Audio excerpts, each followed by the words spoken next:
ಅಂತ ಹೇಳ್ಬಿಟ್ಟು ತಿಳಿಯುವಂಥ ಕೆಲಸ ನಿಮ್ಮ ಮುಖಾಂತರ ನಾವು ಮಾಡ್ಬೇಕಂತ ವಿಚಾರ ಮಾಡ್ತಾ ಇದ್ದೀವಿ. ಒಂದು ಎರಡನೇದು ಬಂದ್ಬಿಟ್ಟು ಶರಣರು ಬಾಣ, ಬಿಲ್ಲು, ಕತ್ತಿ, ಕುಡುಗಿಲು ಮತ್ತು ವಸ್ತ್ರಗಳು ಯಾವುದು ಕೂಡ ಶರಣರು ಹಿಡಿದಿಲ್ಲ. ನಮಗೆ ಶರಣರು ಅನುಭವ ಮಂಟಪ ಕಟ್ಟಿದ್ರು 12ನೇ ಶತಮಾನದಲ್ಲಿ. ಯಾರ್ಯಾರು ಕರ್ಕೊಂಡು ದೀನ ದಲಿತರು, ಕೆಳವರ್ಗದವರು, ಶೋಷಿತ ವರ್ಗದವರು ಅವರೆಲ್ಲ ಕರ್ಕೊಂಡು ಬಂದು ಸಮಾನತೆ ಕೊಟ್ಟು, ಸ್ತ್ರೀ ಸಮಾನತೆ ಕೊಟ್ಟು ಅನುಭವ ಮಂಟಪ ಕಟ್ಟಿ ಅನುಭವ ಮಂಟಪದಲ್ಲಿ ಎಲ್ಲರನ್ನು ವಚನ ಮಾಡಿ ಅಫ್ಘಾನಿಸ್ತಾನ ಮರುಸಿದ್ದೇಶ್ವರ ಅಂತ ಹೆಸರು ಕೇಳಿದ್ರೆ ಅವರು ಅಫ್ಘಾನಿಸ್ತಾನ ಮುಸಲ್ಮಾನ್ ರಾಜ ಅವ್ರು ಬಂದು ವಚನ ಬರೀತಾರೆ, ಸಮಾಜ ಕಟ್ತಾರೆ. ಮಾಧಾರ್ ಚೆನ್ನಯ್ಯ ಮದ್ರಾಸಿನ ಬರ್ತಾರೆ, ಅವ್ರು ವಚನ ಕಟ್ತಾರೆ, ಬರೀತಾರೆ. ಹಿಂಗ ಕೆಲವರ್ಗದ ಎಲ್ಲರೂ ಬಂದ್ಬಿಟ್ಟು ಶೋಷಿತ ವರ್ಗದ ಬಂದ್ಬಿಟ್ಟು ಅನುಭವ ಮಂಟಪ ಬಂದು ಮೊಟ್ಟ ಮೊದಲೇ ಭಾರತ ದೇಶಕ್ಕೆ ಕೊಟ್ಟಂತ ಪಾರ್ಲಿಮೆಂಟ್. ಆ ಪಾರ್ಲಿಮೆಂಟ್ 12ನೇ ಶತಮಾನ 770 ಜನ ಸದಸ್ಯರಿದ್ದರು. ಈಗಿನ ಜಗತ್ತಿನ ಯಾವ ಪಾರ್ಲಿಮೆಂಟ್ ಕೂಡ 770 ಜನ ಸದಸ್ಯರು ಮಾಡೋಕ್ಕಾಗಲಿಲ್ಲ. ಅಂಥ ಕೆಲಸ 12ನೇ ಕೆಲಸದಾಗಿತ್ತು. ಅವಾಗ ಹೆಂಗಿತ್ತು ಅಂದ್ರೆ ಎಲ್ಲ ಸದಸ್ಯರು ಕೂಡ ಕಾಯಕ ತತ್ವ ಇತ್ತು ನಂಬಲ್ಲಿ. ಕಾಯಕ ತತ್ವದವ್ರು ಇದ್ದರು. ಅವರಿಗೆ ಚರಜಂಗಮ ತತ್ವ ಇತ್ತು ನಂಬಲ್ಲಿ, ಜಂಗಮ ತತ್ವ ಇದ್ದಿಲ್ಲ. ಸೊ ಹಾಗಾಗಿ ವಚನ ಅಧ್ಯಯನ ಮಾಡಿ, ಇಲ್ಲ ಅಂತಂದ್ರೆ ಪುಸ್ತಕದಲ್ಲಿರ್ತಕ್ಕಂಥ ಚಿತ್ರ ಬದಲಿಸಬೇಕು, ಹಾಗಾಗಲ್ಲ. ಬುಕ್ಕೇ ಬದಲಾಗಬೇಕಾಗತ್ತೆ. ವಚನ ಬುಕ್ಕಲ್ಲಿರ್ತಕ್ಕಂತಹ ವಚನ ಹೆಸರು ತೆಗಿಬೇಕಾಗತ್ತೆ.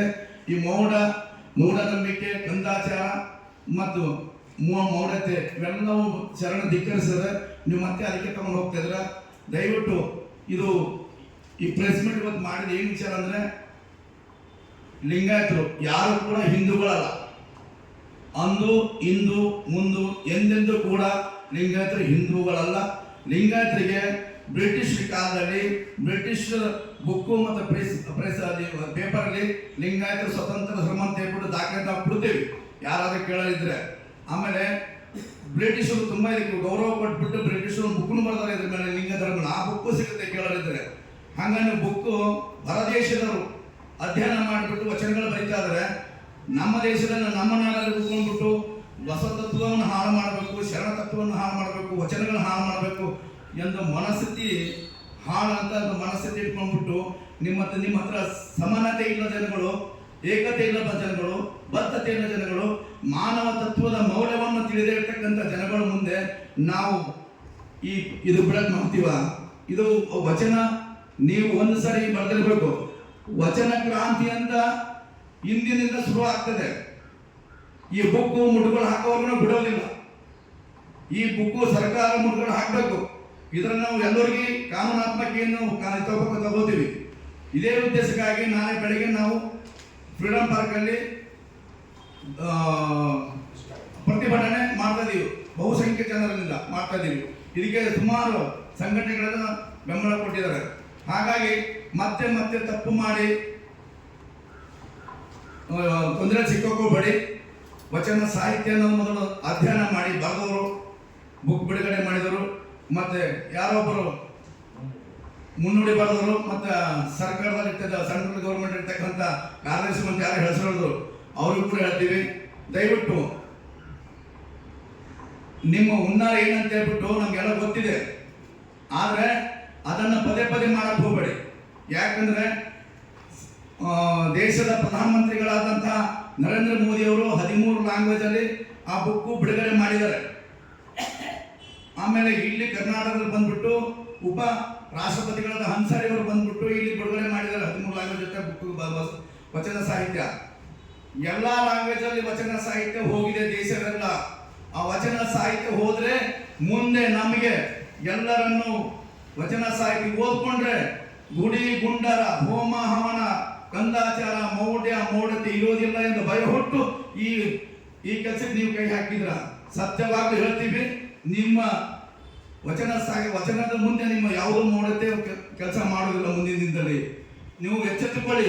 ನಮಗೆ ಯಾವುದೇ ಧರ್ಮದ ವಿರೋಧಿಲ್ಲ, ನಾವು ಯಾವುದೇ ವ್ಯಕ್ತಿ ವಿರೋಧಿಲ್ಲ, ನಾವು ಯಾವುದೇ ಒಂದಂತ ಪುಸ್ತಕ ವಿರೋಧಿಲ್ಲ. ಆದ್ರೆ ವಚನ ವಿರುದ್ಧ ನೀವು ಬರೆದಿಗೋಸ್ಕರ ನಾವು ವಿರೋಧ ಮಾಡ್ತಾ ಇದೀವಿ. ಅದನ್ನು ಅರ್ಥ ಮಾಡ್ಕೊಳ್ಳಿ ದಯವಿಟ್ಟು. ಇದು ಆಗ್ಲಿಲ್ಲ ಅಂತಂದ್ರೆ ಘೋರವಾಗಿ ಎಲ್ಲ ರಾಜ್ಯದಲ್ಲಿ ಕರ್ನಾಟಕ, ಆಂಧ್ರ, ತಮಿಳುನಾಡು ಎಲ್ಲ ಕಡೆ ಇದು ಪ್ರತಿಭಟನೆ ಶುರು ಆಗುತ್ತೆ. ಇದು ವಚನ ಕ್ರಾಂತಿ ಅಂತ ಹೆಸರು ಇಡ್ತಾ ಇದೀವಿ. ಅದು ತೊಂದರೆ ಮತ್ತೆ ಮುಂದೆ ಒಂದು ಪ್ರಾಬ್ಲಮ್ ಆಗುತ್ತೆ ಬೇಡ ಎಂದು ನಮ್ಮ ಮಾಧ್ಯಮ ಮಿತ್ರರಿಂದ ಮತ್ತೊಮ್ಮೆ ಎಲ್ಲರನ್ನು ಪುಸ್ತಕ ಬಿಡುಗಡೆ ಮಾಡಿದವರಿಗೆ, ಬರೆದವರಿಗೆ, ಸಂಪಾದಕರಿಗೆ, ಮುನ್ನಡೆ ಪಡೆದವರಿಗೆ ಮತ್ತೆ ಕೇಂದ್ರದಲ್ಲಿ ಬಂದಂತಹ ವ್ಯಕ್ತಿಗಳಿಗೆಲ್ಲರಿಗೆ ಶರಣಾರ್ಥಿ ಹೇಳುತ್ತಾ ತಪ್ಪು ಮಾಡಕ್ಕೆ ಹೋಗಬೇಡಿ. ಹಿಂದಿನ ಲಿಂಗಾಯತರು ಈಗಲ್ಲ, ಹಿಂದಿನ ಯುವಕರು ಈಗಲ್ಲ. ಸಮಾಜ ಒಗ್ಗೂಡಿದೆ. ಆ ಸಮಾಜ ಸಂದೇಶವನ್ನು ಈಗ ನಾವು ನಮ್ಮ ಮುಖಾಂತರ ನಾವು ಕೊಡ್ತಾ ಇದೀವಿ. ಮತ್ತೆ ನೀವು ಇದಕ್ಕೆ ಪದೇ ಪದೇ ಹಾಳು ಮಾಡ ಕೆಲಸ ಮತ್ತು ಕುತಂತ್ರ ಕೆಲಸ ಮಾಡ ಕೈ ಹಾಕಕ್ಕೆ ಹೋಗಬೇಡಿ ಅನ್ನುತ್ತಾ ತಮ್ಮೆಲ್ಲರಿಗೆ ಮತ್ತೊಮ್ಮೆ ಶರಣಾರ್ಥಿಗಳು. ಒಂದು ನಿಮಿಷ. ಓಂ ಶ್ರೀ ಗುರು ಬಸವಲಿಂಗಾಯ ಸರ್ವರಿಗೂ ಶರಣಾರ್ಥಿಗಳು. ಇವತ್ತು ಈ ಒಂದು ಪತ್ರಿಕಾಗೋಷ್ಠಿಯ ಮುಖ್ಯ ಉದ್ದೇಶ, ಈ ಏನು ವಚನ ದರ್ಶನ ಅಂತಕ್ಕಂಥ ಪುಸ್ತಕ ಏನು ಆಲ್ರೆಡಿ ಗುಲ್ಬರ್ಗದಲ್ಲಿ ರಿಲೀಸ್ ಮಾಡಿದ್ದಾರೆ. ಅದಾದಮೇಲೆ 20ನೇ ತಾರೀಕು ಭಾರತೀಯ ವಿದ್ಯಾಭವನದಲ್ಲಿ ಅವರು ಮತ್ತೆ ಅಂದರೆ ಎಲ್ಲ ಜಿಲ್ಲೆ ಮತ್ತೆ ರಿಲೀಸ್ ಮಾಡೋಕ್ಕೆ ಹೊರಟಿದ್ದಾರೆ. ಅದಕ್ಕೆ ಸಂಬಂಧಪಟ್ಟಂಗೆ ನಮ್ಮದು ವಿರೋಧ ಮಾಡಿ ನಮ್ಮ ಪ್ರತಿಭಟನೆ ಮಾಡ್ತಾ ಇದ್ವಿ. ಅದ್ರ ಜೊತೆಗೆ ಯಾಕೆ ಈ ಪುಸ್ತಕನ ನಾವು ವಿರೋಧ ಮಾಡಬೇಕು ಅಂತಕ್ಕಂಥ ಭಾಳ ಯಾಕೆ ಮಾಡಬೇಕು ಅಂತಂದರೆ, ಬಸವಾದಿ ಶರಣರ ಆಶೋತ್ತರಗಳಿಗೆ, ಬಸವಾದಿ ಶರಣರ ವೈಚಾರಿಕತೆಗೆ, ಬಸವಾದಿ ಶರಣರ ಸಮಾನತೆಗೆ, ಬಸವಾದಿ ಶರಣರ ವರ್ಣಾಶ್ರಮ ವಿರೋಧಿಯ ಏನು ತತ್ವಗಳಿಗೆ, ಮತ್ತು ಬಸವಾದಿ ಶರಣರ ವೇದಶಾಸ್ತ್ರ ನಿರಾಕರಣೆ ಮಾಡಿರ್ತಕ್ಕಂತಹ ಒಂದು ವಿಚಾರಕ್ಕೆ, ಮತ್ತೆ ಜಾತಿ ಪದ್ಧತಿಯನ್ನು ವಿನಾಶ ಮಾಡಕ್ಕೆ ಹೋಗಿದ್ರಲ್ಲ ಬಸವಾದಿ ಶರಣರು, ಅದರ ಪರವಾಗಿ ನಿಲ್ಲದೇನೆ ವಿರುದ್ಧವಾಗಿ ವಚನಗಳು ಏನು ಹೇಳ್ತಾವಲ್ಲ ಅದನ್ನು ಏನು ಮಾಡಿದ್ದಾರೆ ಇವರು